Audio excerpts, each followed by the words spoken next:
Alsina, da la hora. Son las 8 en punto de la mañana, las 7 en punto de la mañana en las Islas Canarias. Buenos días desde Onda Cero. Teoría y práctica de la corrupción. Hoy, con su permiso, cedo la palabra al presidente del Gobierno de España, cuando usted quiera. Señorías, la corrupción actúa como un agente disolvente y profundamente nocivo para cualquier país. Disuelve la confianza de una sociedad en sus gobernantes y debilita en consecuencia los poderes del Estado. La corrupción destruye la fe en las instituciones y más aún en la política cuando no hay una reacción firme desde el terreno de la ejemplaridad. Hace hoy 7 años y 12 días, Pedro Sánchez Pérez Castejón, 46 años, subió a la tribuna del Congreso de los Diputados para proponerse como presidente del Gobierno con este argumento principal: la corrupción disuelve la confianza en los gobernantes. Su gobierno, el que él proponía, asqueado por la corrupción del gobierno anterior, se ocuparía de hacer limpieza y dar ejemplo. En aquel momento, verano del año 2018, vísperas del verano, en aquel momento Koldo García Izaguirre llevaba ya un año empleado en la sede central del Partido Socialista en Madrid. Lo había contratado como conductor el secretario de Coordinación Territorial, de nombre Santos Cerdán, para ponerse a las órdenes de él y de su superior inmediato, el secretario de Organización o capataz del PSOE, José Luis Ábalos. Para cuando Sánchez pidió al Congreso su confianza para limpiar España, Cerdán y Koldo llevaban ya 3 años, quizá 4, según la UCO, coordinados para aprovechar su influencia política en Navarra y sacarle un dinerito a empresas constructoras. Cerdán era un peso pesado del PSOE navarro y Koldo era su chico para todo, cobros en metálico incluidos. Cuando en 2017 Santos Cerdán, con nuevo cargo en Madrid, tira de Koldo, ambos trasladan su modo de operar, según describe la UCO, de Pamplona a la capital, de la sede local del PSOE a la sede nacional. Y cuando a comienzos de 2018 la relación entre Ábalos y Koldo se estrecha, porque hay sintonía, porque se entienden, porque hablan el mismo idioma, el triángulo queda forjado. 3 astillas del mismo palo a solo unos meses de que su partido conquiste el gobierno de España. Y a solo unos meses de que su líder y superior orgánico de todos ellos, Pedro Sánchez, distinga a Ábalos con el ministerio que más presupuesto público maneja para la construcción de obra en España, o sea, el Ministerio de Fomento. Pocas semanas después de empezar a compaginar la gestión del ministerio con la gestión del partido, José Luis Ábalos conocerá a Víctor de Aldama, introducido por Koldo, y tejerá con él una relación provechosa que con el tiempo y cuando todo se destape, lo llevará a estar procesado por corrupción en el Tribunal Supremo. Con Koldo, con Aldama y próximamente con Santos Cerdán. El presidente predicaba contra la corrupción en el Parlamento mientras su entorno directo, en su entorno directísimo, florecían quienes iban haciendo caja, presuntamente. Y el presidente en Babia, desde 2018 hasta ayer. No conocía absolutamente nada. Esto puede resultar sorprendente a los ciudadanos y ciudadanas de nuestro país. Circulaban rumores sobre supuestas investigaciones en curso, pero lo cierto es que no existía ningún indicio en la participación de Santos Cerdán en el llamado caso Koldo. Esta mañana, como decía, han aparecido esos indicios. Ha tenido que llegar la UCO para revelarle al presidente y líder del PSOE que los 2 secretarios de organización que ha tenido en 8 años, los 2, estaban corrompidos, presuntamente. Ha tenido que venir la UCO a descubrirle al presidente que tuvo la pésima fortuna de encomendar el día a día de su partido a 2 personas corruptas.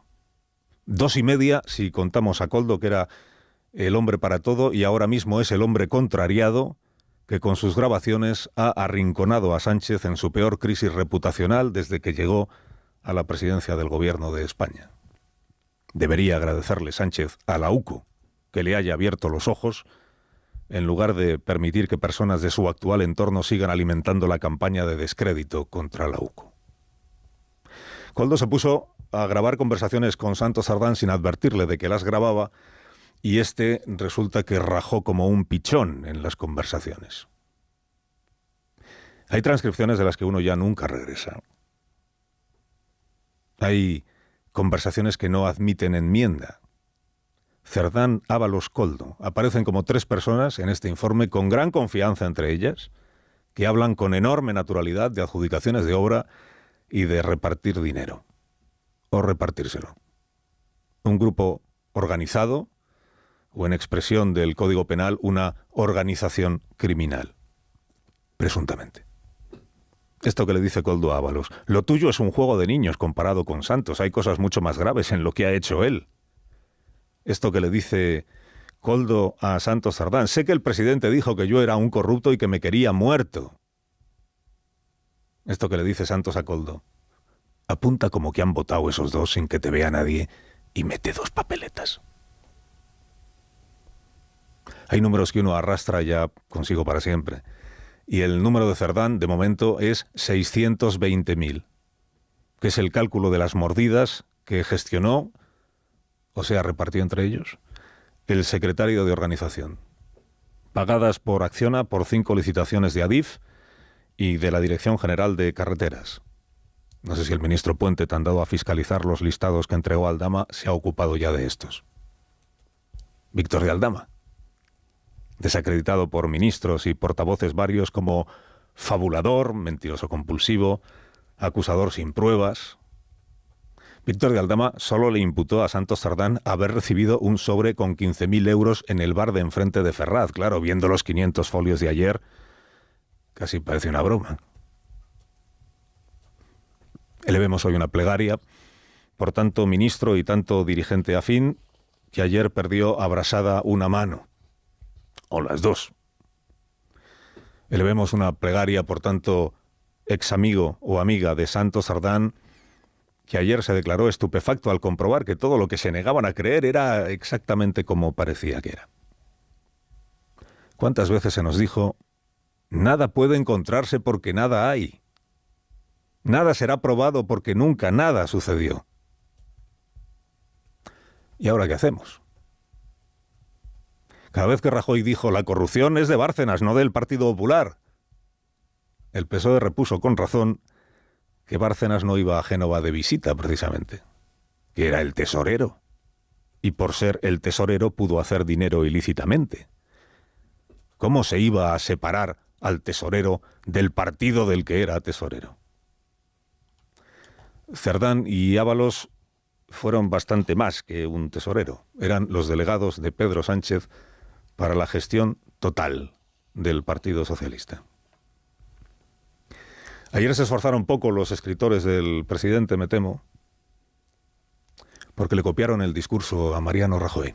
El motivo de esta comparecencia es para pedir perdón a la ciudadanía. En nombre del Partido Popular quiero pedir disculpas a todos los españoles por haber situado en puestos de los que no eran dignos a quienes en apariencia han abusado de ellos. Quiero pedir perdón porque hasta esta misma mañana yo estaba convencido de la integridad de Santos Cerdán. Di crédito al señor Bárcenas, señorías. Sí, me equivoqué al confiar en una persona inadecuada. Sí. Porque el Partido Socialista y yo como secretario general del Partido Socialista no debimos confiar en él. Con que me diga que no, ya es suficiente. No es no. A José Luis Ábalos le exigió Sánchez la retirada, la entrega del acta, por haber elegido como lugarteniente al inefable Koldo. Ábalos era responsable por haber elegido mal y por haber confiado en quien no debió, por haber dejado hacer, bien por pasividad, bien por ignorancia. Quien eligió a José Luis Ábalos como lugarteniente y capataz en el partido fue Pedro Sánchez. Quien eligió a Santos Cerdán como sucesor de Ábalos, capataz suplente en el partido, fue Pedro Sánchez. Pero a Sánchez no se le pasa por la cabeza pedirse la retirada a sí mismo. ¿Qué responsabilidad asume entonces usted?, le preguntó ayer el periodista Garea. Hay 3 responsabilidades, las asumo todas. La responsabilidad de actuar cuando se conoce un hecho de esta gravedad, colaborar absolutamente con la justicia y finalmente trasladar a la ciudadanía esas disculpas, ese perdón, y trasladar también la certidumbre de que el Gobierno de España va a continuar avanzando en toda su agenda de transformación. El líder pide perdón. El que exigió a los demás que se disculparan con los injustamente difamados ha tenido que disculparse por no haber querido ver lo que había. Ni verlo, ni indagarlo, ni examinarlo. Ha acabado ocurriendo que quien fue injusto con los medios que venían publicando todo esto que ahora se confirma fue él, o sea, el presidente. Pseudomedios los llamó, tabloides los llamó, esparcidores de bulos los llamó. Dado que era él quien atribuía veracidad a las justificaciones de Santos Cerdán y ahora ya se la niega, aceptará el presidente que de ahora en adelante sea puesta en cuarentena toda su convicción cada vez que proclame la inocencia o la culpabilidad de alguien, porque está en babia. Le brotaban los corruptos a los pies, pero nunca fue consciente de ello. Es que mandó a Santos Cerdán a negociar la investidura con Puigdemont. Al presunto corrupto, sabemos ahora. ¿Qué cosas? No habrá moción de censura porque ninguno de los grupos que invistió a Sánchez tiene el menor deseo de investir al señor Núñez Feijóo, pero sí podría haber habido cuestión de confianza si el presidente se tomara en serio su propio discurso y su tremenda aflicción del día de ayer y accediera a que el Parlamento debatiera si su permanencia en el cargo está o no está justificada. Es una potestad del Gobierno presentar la cuestión de confianza, del Gobierno y solo del Gobierno, ya lo sabemos, pero dado que no tuvo inconveniente en admitir la oportunidad de hacer ese debate cuando Puigdemont así se lo exigió, siempre Puigdemont, no habría de resultarle descabellado a Sánchez preguntar a los diputados que lo hicieron presidente si ahora que están al tanto de la corrupción siguen depositando en él su confianza. Podemos incluido, Compromís incluido, el PNV incluido. Y una pregunta tonta, ¿tiene algo que decir a todo esto del PSC? Convocatoria electoral no va a haber, porque como he dicho antes, esto no va de mí, ni del Partido Socialista. No, si de alguien va todo esto es de usted. Y del Partido Socialista, sino de quién va a ir. En la semana en la que ha caído el capataz del PSOE, Iván II, por corrupción presunta, Tezanos eleva la ventaja del PSOE sobre el PP en intención de voto a 7 puntos. 7 puntos como 7 pecados capitales. Se confirma el teorema de Tezanos de Mileto. A más escándalos del partido en el gobierno, mayor intención de voto. El sondeo se hizo la semana pasada, en los días de gloria de las Leires y los Dolcets.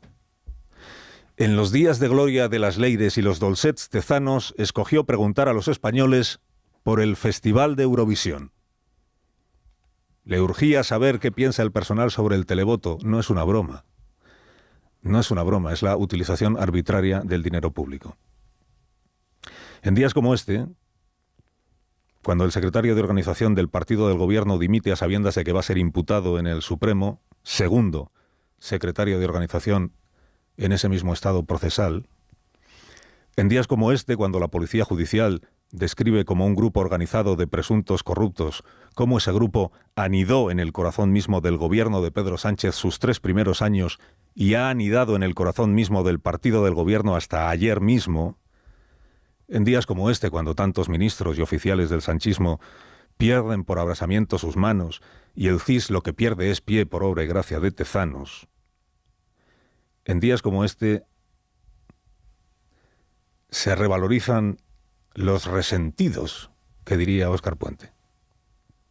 Aquellos militantes socialistas que, apreciando a su partido, han mantenido estos años su capacidad crítica, han conservado sus ideas propias y su criterio, y han dicho en público recientemente algo tan revolucionario como que las Leires, los Dolcets, las grabaciones Villarejas y las mordidas por adjudicaciones constituyen todo lo que a un militante del Partido Socialista ha de producirle vergüenza.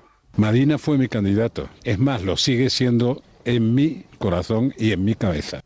Los resentidos han mostrado más aprecio a su partido que el coro de papagayos dispuesto a camuflar, justificar, diluir o relativizar cualquier hecho solo porque así lo decreta el líder. Os resentidos. Eduardo Madina ha hecho más por el PSOE en un día que la cohorte de aplaudidores, aduladores, conversos y bien pagados en los últimos 7 años. Y ahora ya cedo de nuevo la palabra al presidente del Gobierno para que sea él quien remate hoy este monólogo. Así que apelo, señorías, a su responsabilidad última. Con una democracia sana, fuerte, ejemplar. Un país de oportunidades para quienes salieron a las calles gritando contra la indignación y que hoy no se resignan a sufrir un gobierno manchado por la corrupción. Muchas gracias.